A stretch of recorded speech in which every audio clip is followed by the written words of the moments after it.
The book is Newton's laws of motion turned into the laws of promotion. So it makes it really easy to just digest it, not overthinking it, just keeping it really simple. So because you guys have both been established for quite some time, do you have a way that's just like your favorite way to promote yourself? Or what's your go-to? Probably for me, just social media. Yeah, same. Both. Okay. Yeah. Okay. That's great. And then under that, is there a particular platform that works really well for you, or one that you like versus not like? For me, definitely Instagram and Facebook is where I stay. I don't love Twitter. I do it every once in a while, but nothing consistent. Okay. Pinterest is okay, but I don't know. I don't find anybody coming from there either. So. Sure. Kat, what about you and social media? Is there one platform you like more or find it easier? Instagram, but I get really agitated with Instagram because it keeps changing, you know, and I'm not tech savvy. I don't have the patience. And I remember when they changed the Facebook e-commerce, then I couldn't figure it out for months, and then I gave up. And then when I finally connected it, I couldn't figure out how to add, you know, and I have a low attention span. I don't have a lot of employees, you know, I'm a one-woman show right now with a little bit of help. So it's like, it's frustrating. Mm-hmm. So I like Instagram a lot. Facebook is just, I don't use it enough. Okay. You know, and I just started TikTok again, which is really fun. I really like TikTok, but that's like a whole new thing. So I'm not sure. Yeah. So you're going to have to, if you start doing TikTok, you're going to see, you know, is that going to match your demographic? Right. And so, and I can give you, there's, go to Pew Research, PEW Research. They give all sorts of data on social media. And so you'll see like TikTok definitely skews young.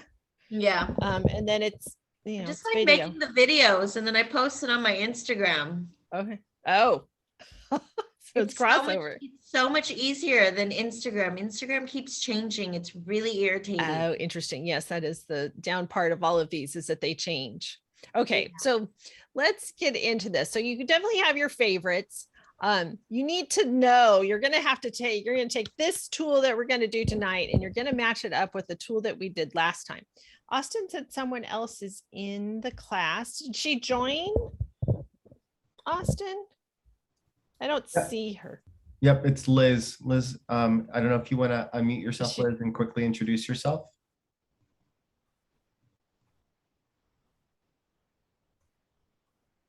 Oh, there you are. Hello. Hi. Hi. Well, my name is Liz, and I just saw this on Facebook, and so a couple hours ago. So I saw the video that was linked to it from last week. I think it was last week. But yeah, it really caught my interest. I run Flatline Gallery in North Long Beach, and I've been there for 4 years now. But I really started to focus on the business side of running a gallery last year.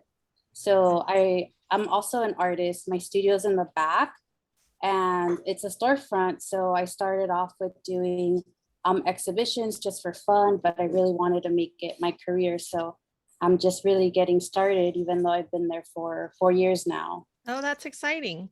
Where are you, on Atlantic, or where are you?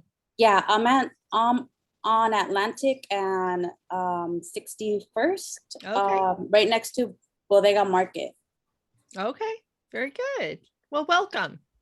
So if you watched last week's, you shouldn't feel too lost. So, Austin will get you set up with the handout, but I'm sharing it right now so you can see what this is. And I call it the message assessment tool. And all the tools I use are downloadable from my website, but right now I'm redoing my website. So they're in blog posts. So you kind of have to look, and they're listed in the book. So when you get the book, then you'll be able to find them. This is the little book. You'll be able to find them through that. Okay, so this is the message assessment tool. And so what I'd like you to do is think of all of the different ways you promote your business. So including your collateral, your letterhead, business cards, basic info brochures, anything you've used at anything you do, right? Any of those just printed things, or they could be digital. You could have, just a PDF that you send people just to introduce yourself, or your link tree, I would consider part of your collateral. What does it look like? Do you have a pretty background or a nice looking background, or do you just have some list? How's it look? Special event or fundraiser promotion. So if you've ever done like an open house or some sort of general, grand opening or anything like that, what were the pieces that you used to promote that? Do you have invitations, posters? Did you have some advertisements running? Did you do some ads on social media? Anything like that? And then community events. So a lot of times small businesses will take part in anything that you can do that's, it's $50 and they're supplying the audience, right? Or $50, even $200, craft fairs, anything. If they're already supplying an audience and the people are coming there for free or a nominal charge, it's worth us to get some exposure. So what did you use at those? Do you have a banner? Do you have a big sign? Do you have like a booth? Do you have a logo on an Easy Up that you use? What are all of those things that you use at any community event? It could be the events on Pine Avenue. It could be something at a farmer's market, anything like that.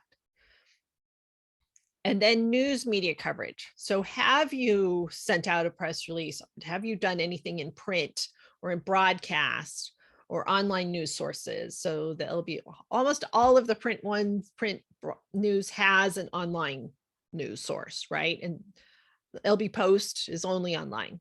But do you have any news coverage? It's important to put those things like on your website so you can see. Some people like to just do the press releases that they issued. And if you're not getting a lot of coverage, that's fine. And in fact, it's not a bad idea to have both if you have, the space available and you're not bothered by too many tabs, because people can see what you put out there and then what came your way. Or if you don't want them to see the press release because they really don't know how it works, if you don't want to show them how you invited the press to you, you can just keep your news coverage there and just keep track of it. And then social media. So Facebook, Twitter, if you have any blogs, LinkedIn, we talked about TikTok, there's Reddit, there's Pinterest.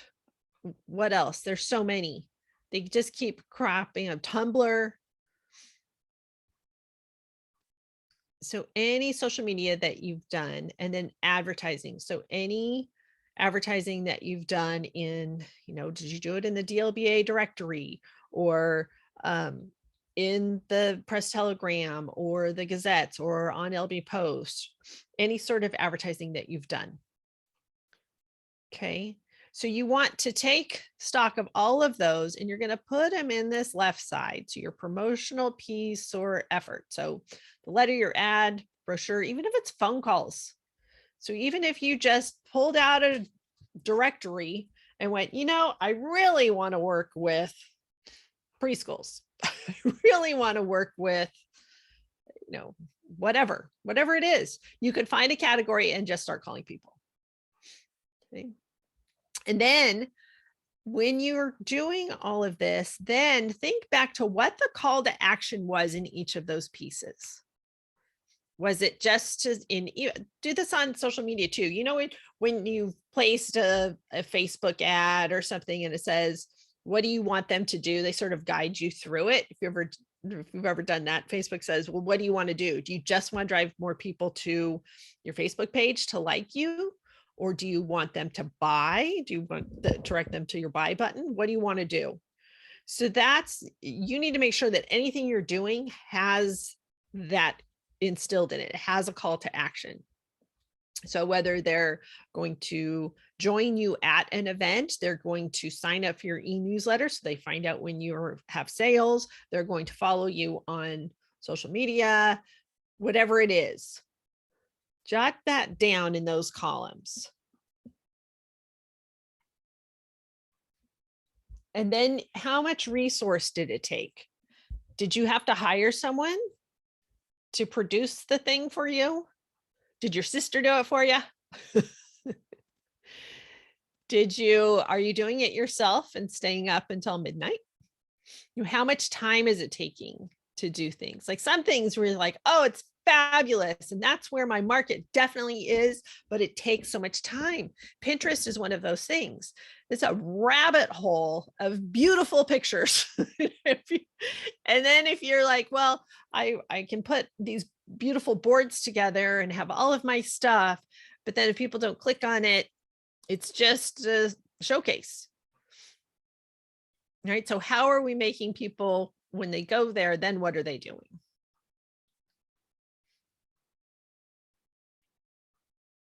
And then with all of those things, and this should be a running list that you keep track of moving forward all the time. What are your results? So how many customers did you reach? How much money did you bring in? What were your other tangible results? Did you have an open house and a lot of people came through? You had a small business Saturday open house and everybody came in and they ate all your cookies that you gave them for free and they drank all your apple cider. And did they all buy something? And then pay attention to what they bought. That's always interesting at craft fairs because people talk to each other. So what'd they buy from you? What'd they buy from you? They bought the candy. They brought all the consumables. They bought the $10 and less items. Like, okay. So pay attention to those things because then like the street fairs, you pay attention to what people buy if you participate in a street fair. Do they want those quick things that's just a quick exchange of cash? Or are they going to buy something really big? They're probably not going to buy something that they have to carry around, right? So then you'd want to accommodate them, come back and get it later, that kind of thing. And then what was the audience reached? And this is a general form that I use for nonprofits too. So for you, it's your demographics and your psychographics. Okay, so you can have, I reached teenagers, I reached 20-year-olds. You're going to look at it that way. So you're going to look at the demographics and your psychographics. Okay, and your psychographics are going to be, do they like super high quality things? Or did they came after the bargain stuff? I had the bargain shoppers, they pick through everything, they shop different, right? I am a Marshall shopper. I do not, I do not mind going through items after items. That's a psychographic issue. A lot of women do not like doing that at all. Like, no, that seems horrible. They don't like the hunt. They just want to walk in and see the beautiful mannequin and go, yes, I want to try that on.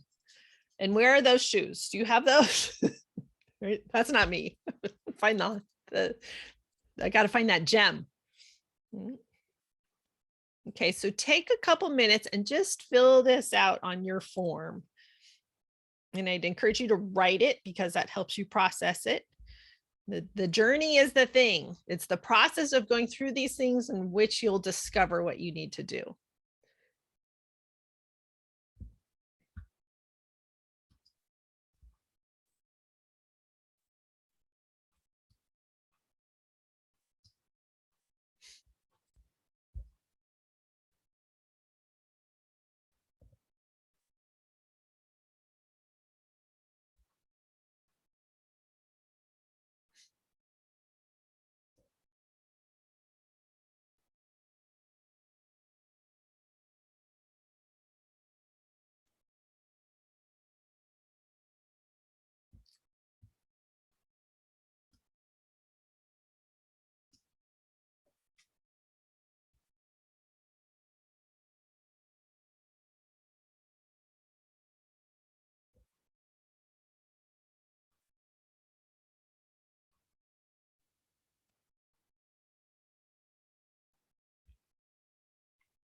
and you might share this with those close around you, because there's, after tonight's class, because there's things that you might have forgotten.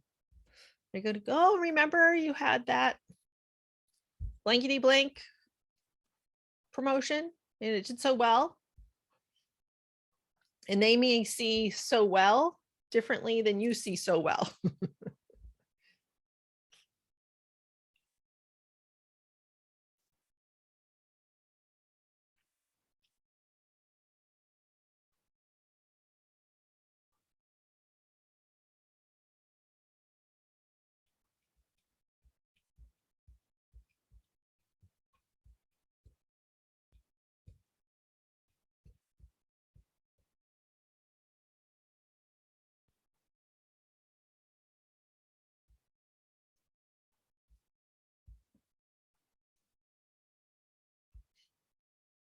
Okay.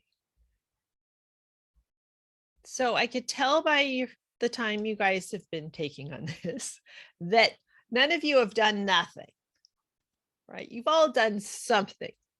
So Newton's first law of motion that says a body at rest stays at rest and a body at motion stays at motion unless acted upon by some outside force. Okay, and so this is physics. So what he's saying is if a marble's moving on a board, it'll keep moving. They do these experiments in a vacuum, which meant there was no wind, there's no surface tension, there's no nothing, right? So this is just theoretical physics. So if it's just going to keep moving, there's nothing to stop it. So a constant that we have, of course, would be gravity, right? So it's not going to go, it's just going to keep moving. And a body at rest is going to stay at rest unless there's something moving it. Okay, so the same is true in business. And so I'm sure that there's been times when you've gotten busy and you stopped promoting yourself because you're super busy. Can't promote myself right now. And so you got done with that work, the projects that you were working on, and then you have no forward momentum, right?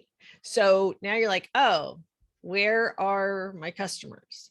And that's the hard part about running your own business and staying in business without a sales team or marketing team that's other than you on, an hour or so a day or a week, is that you have to keep them both going. So you have to come up with passive ways to promote yourself, even when you're busy. So advertising is sort of a good passive way. So it doesn't require your attendance.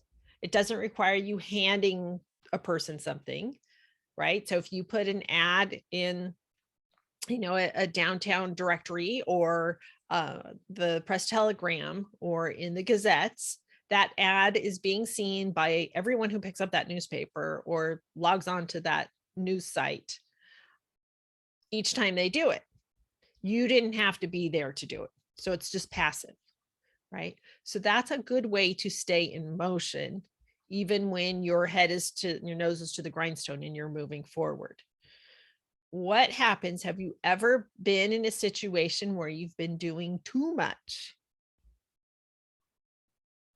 You're like, oh, this is working. And then you got sort of obsessed. No, that's okay. So what did you guys notice when you were putting your things together? What do you want to share about your chart?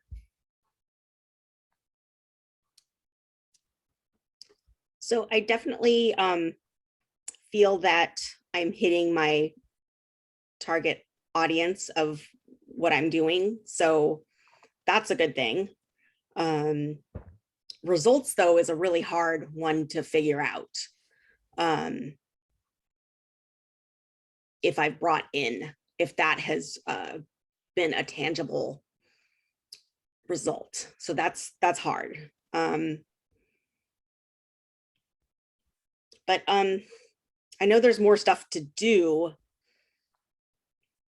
I just don't know where, I don't know if what I'm doing is okay. Like, because I think I've been so inconsistent with it. So makes it tough. Yeah. What is it? what's disconnected from the activity that you're doing and the results that you can't tell if they're directly proportionate? So, I mean, I guess you know what, it might be that I don't have a call to action really. I mean, some of them I do, but I'm not sure. Yes, well, and you may be very onto something. That's Okay. I'm redoing my website, and the person who's helping with it is a whiz, and he's like, I can bring you so much business. Da, da, da, da, da. Like, well, wait. Where do I want them to go on my website? Because Right. I offer a couple of different things. So don't just bring them to my website, because it's going to be, I need to be strategic about what I want them to do once they get there. Right. Mhm. And he's like, and right now, if you go to my website, up pops sign on to my e-newsletter. Right. And that's really, I want to grow my list. So that's deliberate. And he's like, that's annoying. But you can click off of it. It's very easy to click off. But that's why, if they're going to go to my website, check me out, I want to know that they were there. And that's how I will know, right? Besides my analytics. But you do need to know, what are they going to do once they get there? And so going back to that branding guide that we did last time, so I need to come up, so I know what people's pain points are. Like, I can charge, $2,000 to $5,000 for a marketing plan, and that is not very expensive for a lot of people in PR. It's very expensive to small businesses, right? They're like, I don't have $2,000 to pay you right now, right? So, but I can work out a payment plan. So I can repackage that so that it's a payment plan, and maybe it's a whole year, and then there's something else that comes with it. Right. So maybe there's some coaching every month with it, that kind of thing. Right. So I need to be very deliberate. So when they get there, they know that there is there. Okay. So that may be the problems here. So Kat, what about you?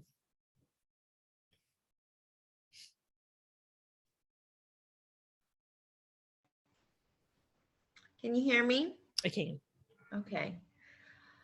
Can you repeat the question? Sorry, I got a little zoned out in the question.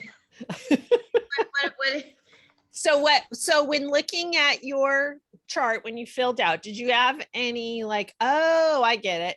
So I'm doing all this stuff, but I'm just asking people to follow me on Instagram, for instance. So I have these followers, but then I haven't converted them to customers. They're not coming in.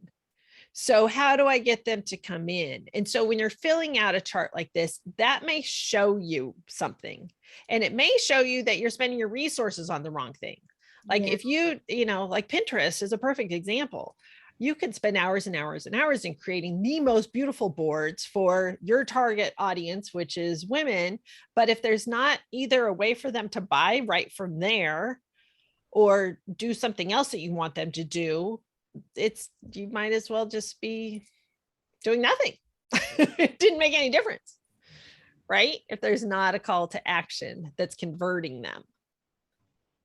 So if you did something like even on Instagram, tell us you saw us on Instagram for a 10% discount, or a $5 discount, or for a free Christmas ornament, or for. Yeah. I have a giveaway, cross marketing. Good. What do you call those? Like, when you when you collaborate with another local business, and then you just have to do this whole win this, follow this person, follow me, that kind of thing. So that I forgot how effective that is actually. Okay. And so that was a good reminder. And also just highlighting some of my vendors and really focusing on the small business aspect and a little bit of backstory. People love the human connection. Yes. The small business story.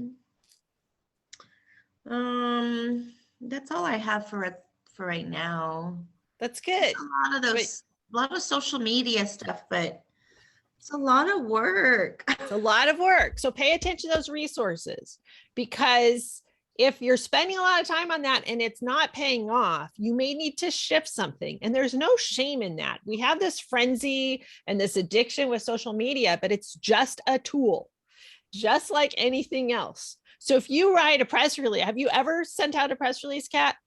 When I had a grand opening. Okay, perfect. I haven't done 10 years ago. Yeah. So when we had our ribbon cutting, I had a PR. I actually had a PR, a friend, but I paid her. It was very expensive. I'll give you a press release. You can update it. Press release and and yeah, but not since. Okay. So it's time. I've had those for some events. And I, collaborated with the DLBA actually years ago. And they did the press release for me at the time. Nice. So that was helpful. That's a benefit. But I haven't done my own. Okay. Yeah. Okay. So it's a great idea to do your own.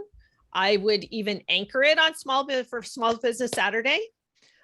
Both of you could do this, Yellow, if you have a place for people to come or something, or you collaborate. Maybe you're doing some portraits in Kat's shop, right? Something fun. So anchor it to something, because then it fits in another river of thought that the press is following. So celebrating Small Business Saturday, I'm hitting my 10-year anniversary, come in for 10% off. Easy peasy. And then, talk about what you've been doing, and I'll send you the press release. So it'll make a little bit more sense. You have a couple of quotes about, the challenges of everything that we've been in recent history, plus for the last 10 years. It's not easy to stay in business. To stay in business for 10 years, I think it's only 20%. It's in my book. I think only 20% survive past 3 years or something. So it's a big hurdle for you to make it to 10 years. So you send out that press release, you bring in some buzz, and if you're collecting email addresses, then you own that email address list. Then you can send something out afterwards saying, thank you so much for coming into my shop. Come back again. We're getting ready for Christmas. We're featuring these, different artists that are making such and such great eclectic gifts that we love. Come back and see us.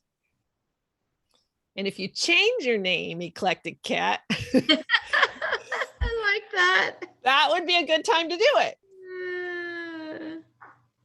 Whole new decade, fresh outlook, etc. Okay. Liz, how about you? She's like, wait, what? I'm new here. So yes to everything that we just talked about, but for sure, keeping track of the results of the things bought, things that who bought them, and how much. I think I started a list somewhere, and I know if I just dig everywhere, like Square and where Venmo, things like that, I can make a list. So I'm really glad you brought that up, so I can just pull it from everywhere and really look at it. That way I can target those. Well, yeah, so I know who's buying, the demographic and all that, and I can better target those people, because I've been mainly doing Instagram, Instagram stories, Instagram posts. And it's, with me, sometimes I get a little overwhelmed, because every month I have a different exhibition. And so I feel like it always changes, and it's really hard to figure out what I need to spend the most time on, because every artist is different. Every artist is showing different things. Every artist has a different crowd that follows them. So it's just a lot of pivoting that happens when I'm about to promote a show. Sure. Yeah, that's a lot. Can you make it longer? Can you make it 6 weeks just to give yourself a little bit of a break? Yeah, that's probably a really good idea. I used to do 4 weeks and then take a week off to install and deinstall, but it was like really overwhelming. I was getting burnt out. So then I extended the install and deinstall for 2 weeks, and that's kind of working out a little bit better. Okay. Yes, because that's a lot of shifting. So if you did a week to move in, 4 weeks to be there, a week to move out, that might help your tempo a little bit. Yeah. Be nice to yourselves. We put these rules on ourselves that are kind of crazy. And I don't know why, but we do. So we don't have to. Okay. So I'm going to share with you a case study. And this, I'm just going to talk about myself. Makes it easy. And I don't throw anybody under the bus who doesn't want to be talked about. So we talked about this a little bit on Thursday. So once upon a time, and I think this fits in great with you people. So once upon a time, I had a product. It was called a blankie keeper. And it was born out of necessity. My daughter had a blanket that was shredding like crazy, and she was not ready to get rid of that security blanket. And so we kept making rules. And finally we said, I just made this little like pillow sham about the size of a piece of paper, just out of cloth, and shoved it in there. And it was pink and white, and she liked it, little flowers on it. And I said, you have to keep your blankie in there. If you're going to keep your blankie, it has to stay in there. And so I was telling a girlfriend about it, and she goes, oh, that's so smart. I want one for Zachary. Make me one for Zachary. Like, okay, sure. What does he like? Like trucks or whatever. Okay. So this was in 2008. So things were a little bit different. We had Facebook, but not really anything else. So I'm like, I am not going to be the crazy harried crafter who's sewing these things till 3 a.m. I had 2 little kids. I'm like, I'm not going to do that. So I hired a seamstress, give me a really fair price. I priced everything out. It was priced a little bit high, but and that was the other thing. I'm like, I don't know that I want to be sending them out every day either. I would rather go the wholesale route. So I'd rather get them in gift shops and that kind of stuff, and then they can sell them. And so I talked to people, they said, well, Keystone. So you'd, double the price that, you could get away with, and then add 20%, which gives a retailer, some leeway to say, oh, we're having half off. Everyone still would make something and whatever. So do your suggested retail price. So the small one was like $20, which I really wanted to make it 10, but we didn't have Shark Tank back then. So I went with that. The problem was, well, let me go through everything that I did. Okay. So I went to craft fairs. So I went to, there's one that's in Orange County, and they have one in Long Patchwork. Did patchwork. I was on Facebook. I was on Twitter. I had a mommy blog. I joined a mommy blogs network. So we would share each other's stuff all the time. I shared an independent crafter box, so you sent them 100 samples. And so I would make a little version, was a tissue keeper and a really cute logo and a little cute little tag. And so it would be just, you've probably seen them. Your little Kleenex fits in the little cloth thing. And so it was it's a mini blanket keeper, right? So it was a tissue keeper. And then I put, some sort of literature with it so people knew what it was. I did that. I did a celebrity baby gifting lounge in LA at the Century Plaza Hotel, where you're giving away your product to celebrities and you're hoping that they'll appear in a picture with that celebrity using it, etc. I had one mention of people.com. But I have lots of great pictures of me with celebrities holding up my product. That was fun, but it was crazy. I had it in shops on consignment. I was calling like crazy. I called all sorts of retailers. I'm like, Nordstrom should get it. This should do whatever. Just grasping at straws. Nordstrom said, well, we sell blankets. We don't want them to keep their blanket that's shred, which my daughter's blanket was one we bought that somebody bought at Nordstrom, was a gift for her. There was a Barefoot Dreams blanket, shredded.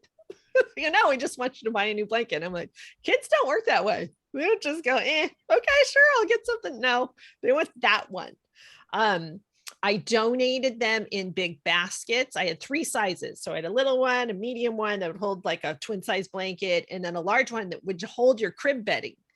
Because most moms don't want to get rid of their crib bedding, but what do you do with it? So you'd put it inside that, it tied, and it was a pillow, right? It was all very baby friendly. There was just 2 little ties on the large one tie in the big one, and just open in the back for the small one. No zippers, no buttons, no anything that could, harm or choke a child. I just had it everywhere. Okay. And it just wasn't selling. And I had done market research. I had surveyed every mom at Totlot, every mom I knew. And they're like, oh my God, that's such a cute idea. Oh my God. And I had beautiful Hawaiian prints that I went to the fashion area in LA and bought ends of bolts, bought beautiful fabrics, put these all together. They were just gorgeous. But a beautiful website. Spent a lot of money on my website because I'm like, well, I do want it in, retailers, but I also don't want to leave any money on the table, right? So I just said, I won't put mine on sale. However you want to do it, in your shop, that's fine. This is how much you pay me at the end. I did everything. Okay, it didn't sell. It just didn't sell. And so first I went, oh, it's too well.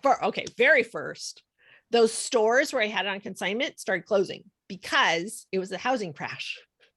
So we have a depressed economy. So they're like, yeah, we're not staying open. Here's your stuff. So it was all coming back to me. People were not spending money on gifty items. It just wasn't part of their budget anymore, right? That is not something that we can afford. And I had a couple of customers who bought a lot, and they'd come back, and I was so stubborn because I'm like, it just has to be in the right hands. I went to the Home Shopping Network, or I sent out a press release and put it over the wire. I sent out a press release and the Gazette picked it up for me and wrote a little story. I did a contest. Tell me the name of your blankie to be in a drawing to win a set of matching blankie keepers, all 3. I did everything you can imagine. It just didn't sell. And so I went, well, maybe I just have to lower the price. So then I did a few more craft fairs, and now my kids are a little older because I'm just stubborn. And part of it is, back burner. I'm like, well, I really haven't given it enough attention, right? So I'm going to go full throttle this year or whatever. So we go to Patchwork. I bring my kids with me. They're like 5 and 7 or something. And my 5-year-old goes, Mom, you're not selling anything, and those people are selling things, and those people are selling things. This is not fun. Like, you're absolutely right. We're not doing this again. I have to throw in the towel. And then, even then, I went, maybe, and I made them like $5, $10, and $15 or something. And people would look at it and go, oh, what's this for? Oh, and I'm like, and you can use it as a pajama bag. You can do whatever you want. The small one would even fit 2 diapers and a pack of wipes. I'm like, it's just emergency, put in your glove box. There's all these ways you could use this. That's so cute. What a great idea. Do you want to buy one? No.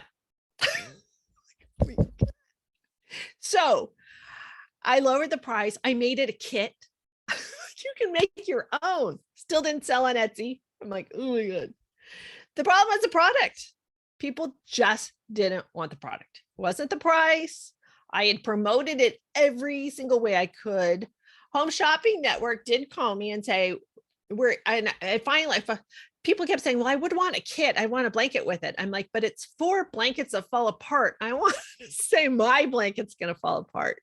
And they're like, no, I just want a matching blanket because that's cute fabric. So then I made sets, the blanket and the blankie keeper. And those were great gifts, and they're $40, and they were boxed in like a stationery box, the clear top with a little gold, stretchy ribbon thing. And Home Shopping Network said, we'd want those. But then you get into it. You have to supply them like with tens of thousands of dollars of product.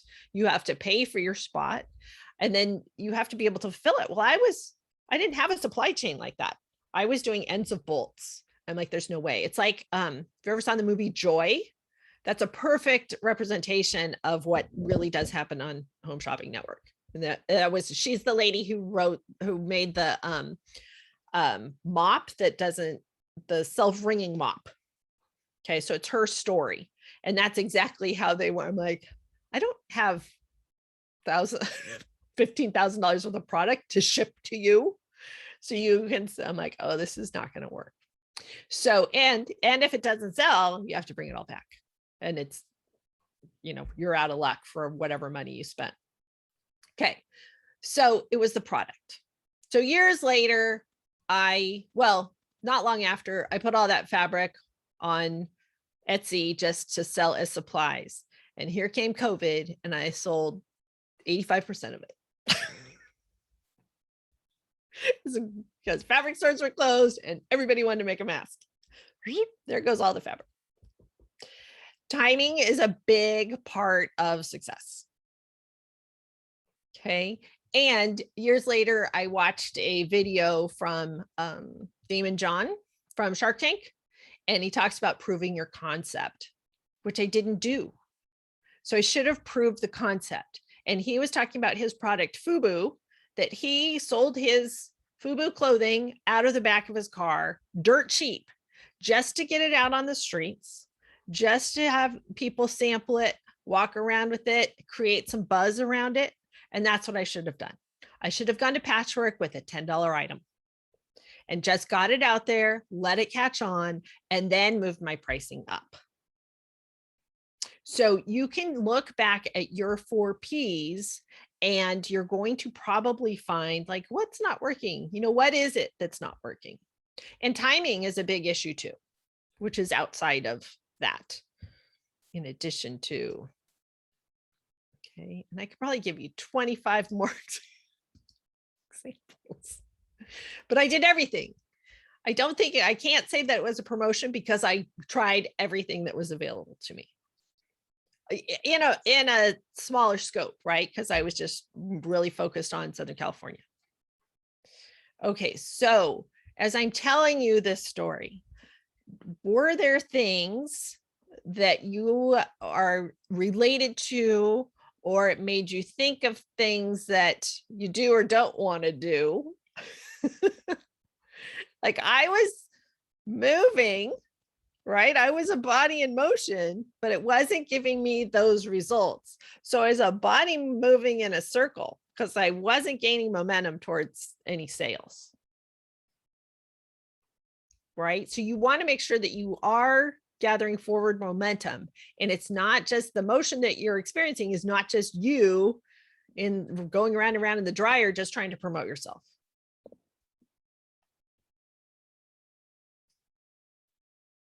So are there things that you figured out about your business that can be adjusted? Can you package things differently? Can you combine things differently? And have you had an experience like I did of timing and your customers understanding your product? That's the other thing. It was a brand new thing. So people didn't know what it was. I had to explain what it was. And so a demonstration was helpful. And when I got it in those shops, they didn't show people how to use it. It sat flat on a table in most of the shops. And so then I created a display for them, and I created a little foam thing that went inside so they could show it. And I had a little stand for them, and I had a little placard for them that, you know, described it and did all this stuff and created the whole display for them, which is a lot to do considering they didn't buy the product to sell. It was all on consignment. So, but people didn't understand the product, needed a demonstration. And that's where Home Shopping Network would have pulled through for me, but I didn't have the capital for that. And it wouldn't have been affordable to make it here like I was with my seamstress. I would have had to move it to a larger factory, possibly overseas. And, you know, really, and I wasn't ready to do that. I wasn't in the position to do that. And then it was just bad timing, the housing market.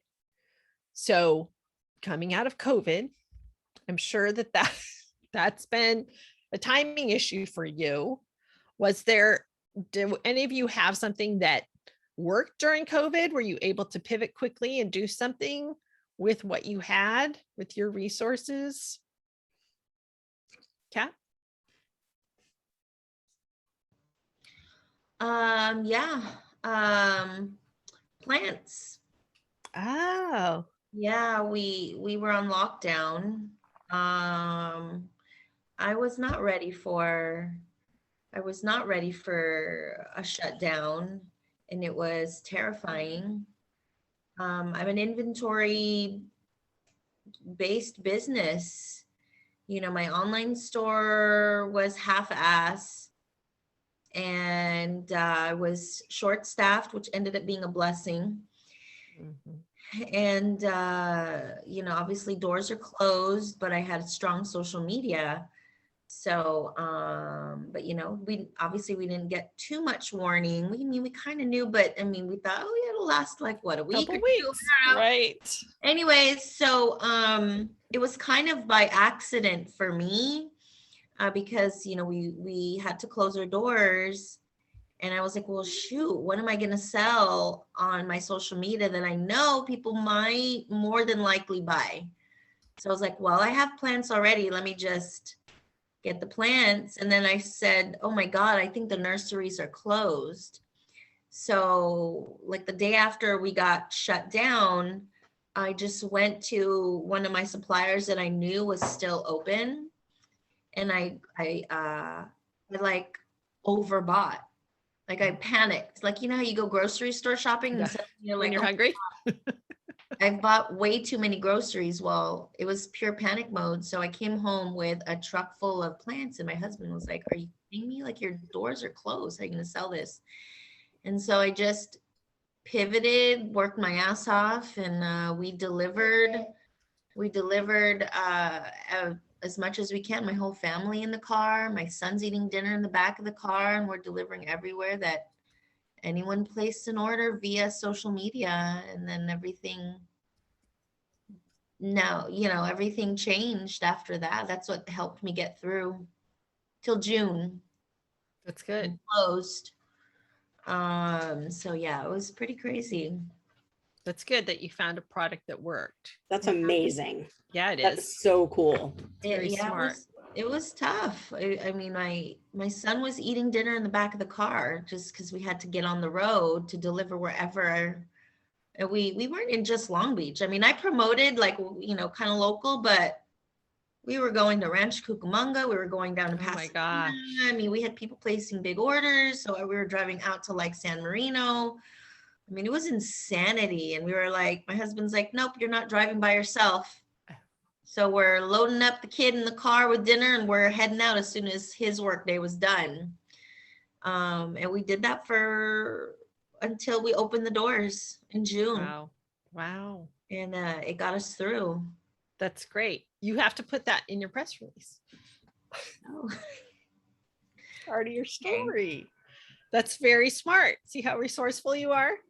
Thank you. Yeah, that's great. And it gave me major burnout though, but I mean, I didn't have a choice. Yeah. Well, yeah, we'll recover. Yeah. Yeah. Very good. So, have you ever felt like you're doing too many things? I definitely did at that time. Yeah. Always too many things. Always. So then you have to ask yourself, are there things that you can outsource and for affordably? Right. And so sometimes that means, as business owners, sometimes that means what you're outsourcing is doing your laundry, cleaning the house. It's those other things. So if you can spend a couple more hours on your passion, which is your work, then you need some help at home. And that's totally okay.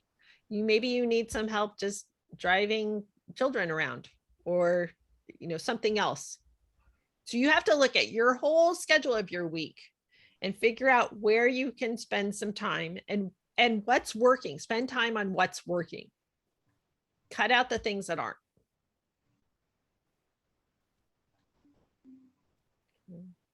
So if you need somebody to come in and file paper for you, have them file paper for you. Source out the things that don't need your particular brain. Right? Have you ever been getting ready for a party and people are about to get there and you're not ready yet? And you're like, okay, what are my kids gonna do? Well, they are not going to lay out the charcuterie tray like I want it to be. Right here, open the napkins and the plates and put some forks over there. They can handle that. And one of the things that's always like the last minute thing, because anyone can do, even the first guest, go light all the candles in the house. Right? I don't need to spend time where I want my artistic stuff to come through, or my limited culinary skills to come through, or how I want, the bar to look. I'd rather be in charge of that, because they're probably not going to do it the way I did. I'm going to go, okay, that's a bad way to start a party. So give them the things that anyone can do. Okay. Okay. So the next thing is these to list, what are the 5 promotional tactics I'm going to start or continue, and the one I will implement by next week's class. So this for you may be a narrowing down. Like I'm not going to bother with Pinterest. I'm not going to bother with Instagram or whatever, or Twitter or something. I am going to start writing a press release because Small Business Saturday is coming up.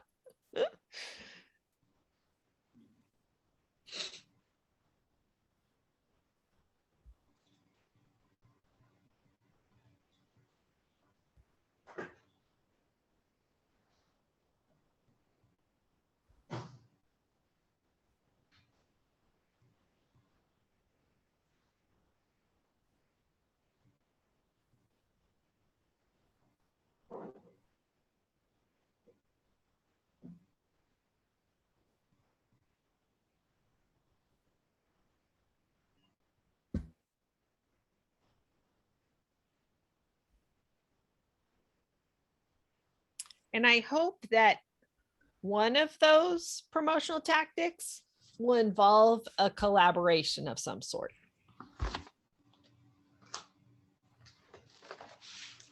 How can you and another small business work together?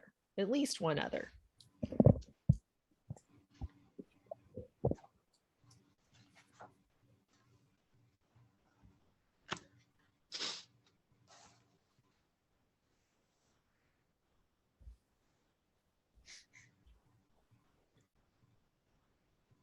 Do you all have customers that you see regularly who come in again and again? Yeah. Okay, write down as many of those as you can think of, as many of your recurring good customers. And there's on page 4, I think there's a whole sheet of notes that you could do it on here.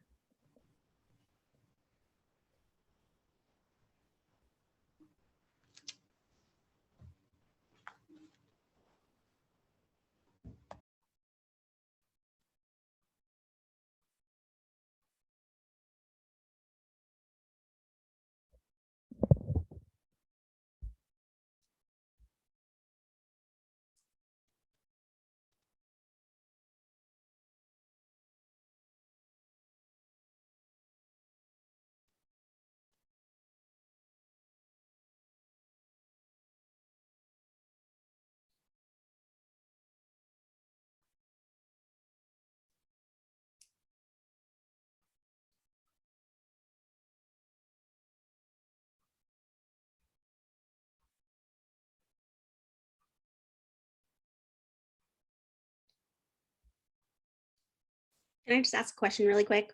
Sure. I'm trying to think about my repeat customers, and a lot of the repeat ones I had when I was a lot lower priced. Oh. And because I'm more expensive now, I feel like I don't get the repeats. I know I have a few, but I have to really think about it. So I think I need to kind of build it up again Mm-hmm. almost.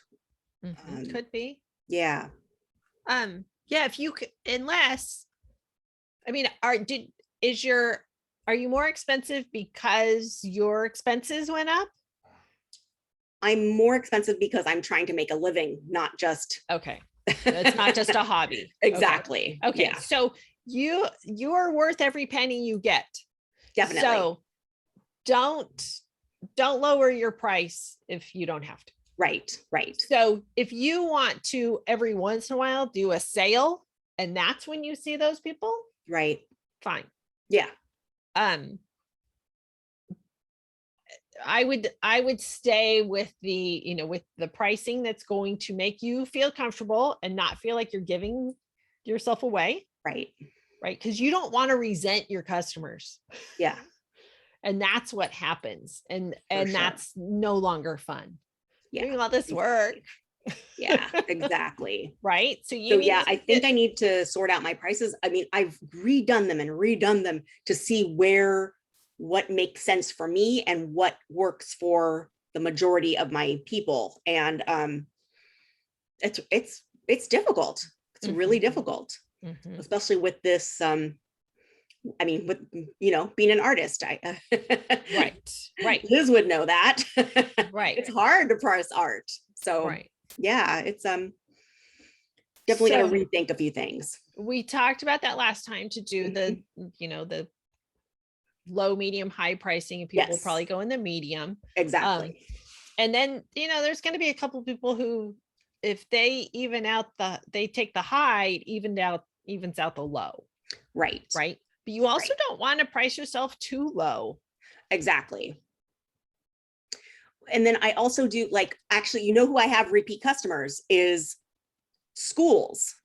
So I do a preschool. So I always have smaller packages for them rather than my families are more higher priced. Right. So then you have to decide, because do you want to compete with the Life Touches of the world? Right. And is that your bread and butter? So sometimes we do things just because it's cash flow. Exactly. So, but you need to decide whether that's worth it or not. But if you're doing something and there's no touch up, but you're charging extra for touch up and you make, good money on the touch up, then do it. Okay. It's like the eBay salespeople who don't make a lot on their product, but they've put something in shipping and handling. Right. They make more money there. Right. It evens out. So if you can figure out a way, either retouching or, if there's an upsell that's too good to pass up. Okay. Do that. Okay. So with these repeat customers, jot down next to them how they heard about you. How did they first get to know you?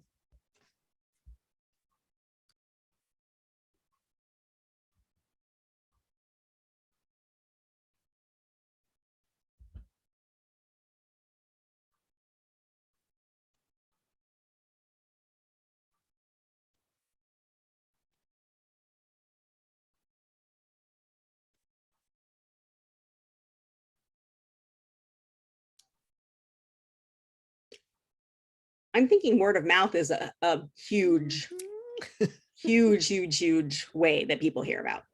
Most people, actually. Word of mouth is quite valuable. Did I share with you my blog from Word of Mouth? No. Okay, I will.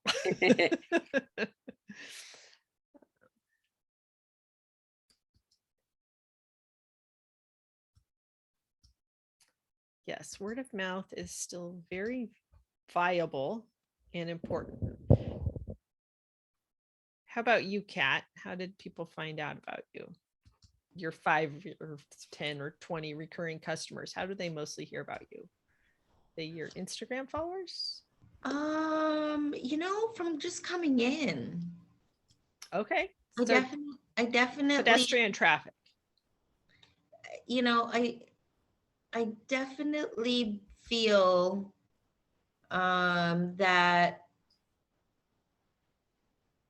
it makes an impact when I'm in store and when I'm not. They come in and they look for me, and I don't one person told me, she's like, I think they buy when you're here mostly, because people come in, they say, where's Kat? Is she here? Is she back yet? Blah, blah, blah. And then I lived in the East Coast for 3 years and the same thing was happening. And then one of my staff observed that they would walk in, look for me, and if I'm not there, they'll browse and then maybe they'll buy something, I don't know. But then they walk out with either nothing or just maybe a little something. But when I'm in there, of course I engage, and they probably buy more. I'm not sure. And, of course it's a weird concept for me to believe, because that's weird. They buy because I'm in the store. Like, that's so weird to me. Okay. So you're a good salesperson. You don't call it that. So you need to, one of these other people who work with you, you need to tell them, you need to create a protege, right? So you need to say, you're going to shadow me today. I don't know why I make these people buy stuff. So you're going to observe me today and you're going to figure out whatever my recipe is. You probably talk about the artisans. You probably talk about the materials. And it's just very conversational to you because you did the buying, because you did the shopping, because you got to know these people. So you have that backstory that's interesting, or you're just charming. Right. So you're just going, oh my gosh, yeah, when we're driving to Rancho Cucamonga and, delivering plants. Oh my gosh, it was so crazy. But here we are. We're so glad. Maybe just the chit chat, but have someone else observe you because it won't trip you up that way. So if you're trying to pay attention, you're like going to go, oh, I talked about my plants. Okay, I got to write that down. So just be in your natural rhythm. Ask them to observe you. And maybe you ask all of your staff to just observe what your conversations are. What are the things that make people react to you and go, oh, well, I want that.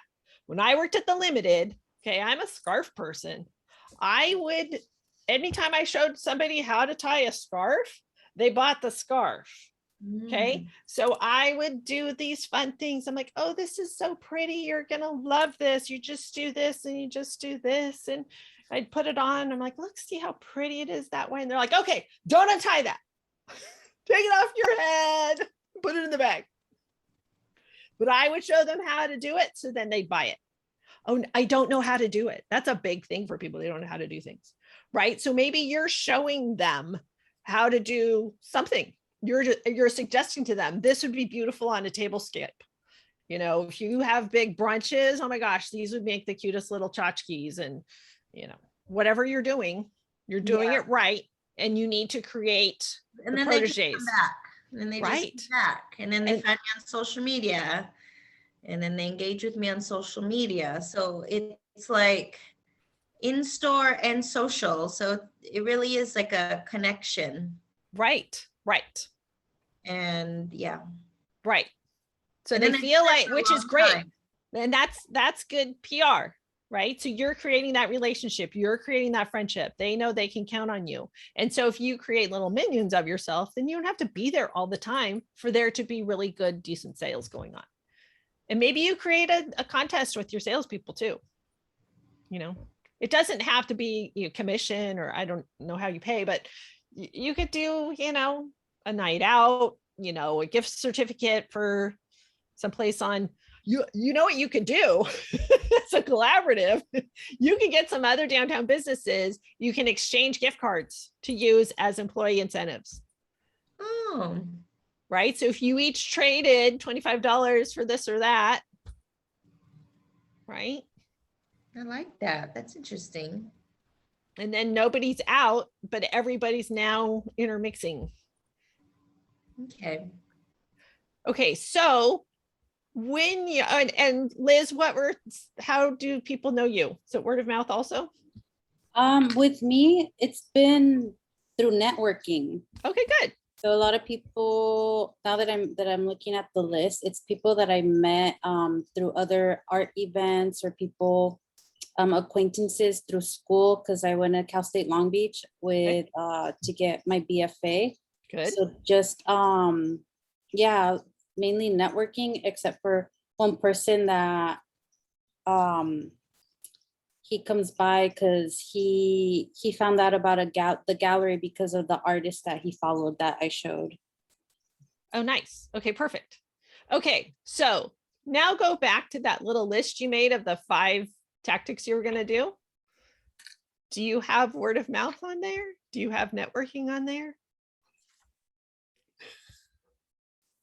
But that got you those recurring customers.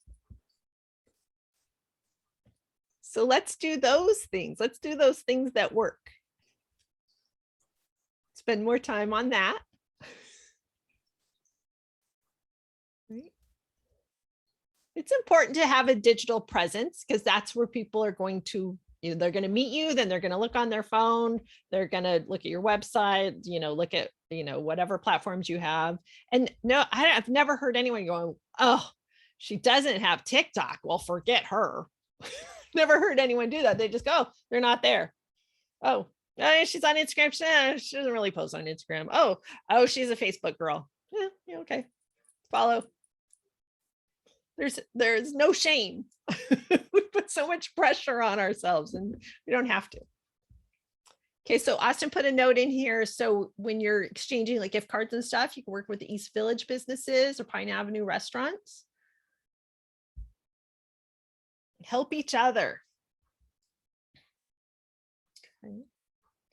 Okay, so your homework, aren't you glad you showed up? All those people who signed up and aren't here. Come back. Reflect on what we talked about here. Fill in anything that you didn't. Keep a running list of those things that you do, and you can adjust that chart however you want so it's workable for you. If you need to keep track of dollar figures of what they bought or how many of something they bought, just do that, but keep track so you know what's working.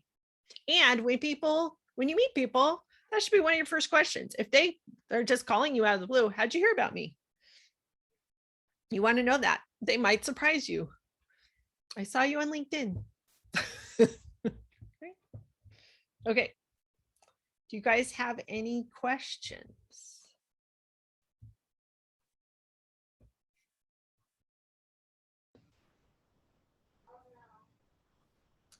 Oops, I don't think so. Okay. Okay. Well, if something comes up, we have office hours on Thursday. Mhm. And then we have a 30-minute drawing because you're all here. And I have your 3 names in my little magic jar here. Okay. So you get a 30-minute one-on-one, Liz, if you get chosen. It's Kat Engel. All right. Hey, Kat. Yay, thank you. Yay. So I will email you with that press release, and then we can set up a time to spend 30 minutes. Okay. Oh, you're sweet. What is your son's name? Can you say hi? What's your name? Grayson. Grayson. I love that name. Thank you. This is my shop kid. Nice. I was pregnant when I signed the lease to my store. I didn't know I was with child. So this one was born into the store. Very good. Awesome. Yes. Awesome. Very good. Thank you. Okay. Thank you, ladies. Thanks for coming. No, bye. Okay. Austin, Bye. did you have anything to share about the DLBA before we leave? Yeah, just a quick reminder for folks. I'll be sending out an email with today's class, as well as the office hour recordings at the end of the week. Okay. So just be on the lookout for that email. Liz, I'll also send an email to you regarding the book and how you would like to receive that. If you're in downtown, you're more than welcome to stop by the office, or I can drop it off. I know you're up in North Long Beach, so we can also mail it to you as well. Just let me know how you'd like to receive it. Okay, sounds good. Thank you. Okay. Me Yep, too. I not a need a problem. book, Austin. I still do. I forgot to respond to get one from you somehow. Yeah, not a problem. If you're in the store tomorrow, Kat, I can drop it off. Okay. Otherwise, I'll mail it to you. Just let me know. So far. Yeah, I'll have you mail it to me. I'm not there during the week. Thank Okay, you. sounds good. Okay. Thank you all. Thanks. Okay. Have a good Bye. night. You too. Bye. Bye.